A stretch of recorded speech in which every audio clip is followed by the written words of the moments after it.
Hey guys, just wanted to shoot a real quick instructional video on how to remove and replace the shock on the Sur-Ron X in order to, say, replace the spring, put in a heavier duty spring. So I already did this yesterday. This is the 450 pound I took off, but I couldn't find a good video on how to do the process, so I just kind of winged it. Worked out great, but I would have felt a lot more confident just knowing that what I was doing was going to be okay and not going to damage anything. So I figured I'd just walk you through what I did. Sorry the bike's a little dirty, been riding too much, no time left to clean it, but real simple process. So first thing you do is you're going to unscrew your collar here that sets your preload. You want to loosen that all the way up and bring it almost up to here just so there's no tension on the spring when you start working on this. And I went ahead and just released all the settings down to the lowest pressure just to, kind of make everything loose and easy to mess with once I got it off. And then all you need is 13 millimeter socket and then 6 millimeter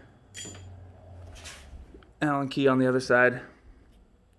So 6 milli on this side, and the 13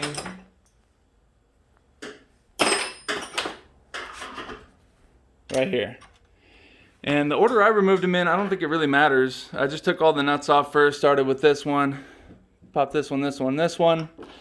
And then I was feeling all these bolts for tension to see if I could pull any of them out easy. And the one that came out first ended up being this one right here. But then once one was out, kind of made it easy to slide the rest out. And it took a little bit of force on some of them just because some tension still there on the spring maybe. I'm not really sure exactly why. I've never taken the shock off of a motorcycle or a bicycle before, so I just kind of figured maybe that's part of it. But don't be nervous, just yank them on out of there, and the whole shock will just come right out. Of course, pay attention to which bolts and nuts went where. All the nuts are the same, but the bolts are, I think, a couple different lengths possibly. And then follow the instructions that came with the shock on replacing the spring, but it's really simple. Once the tension's taken off of that preload, the spring will slide up. There's just a safety kind of plate right here that holds the spring on. Once there's no tension and there's a gap there, you can pull that plate right out, and then the spring just slides right off. The new one slides right on.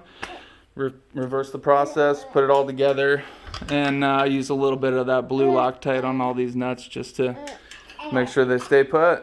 But yeah, don't worry, go ahead and wrench on it. Nothing's gonna pop or break. Just take it off, put it back on, easy peasy.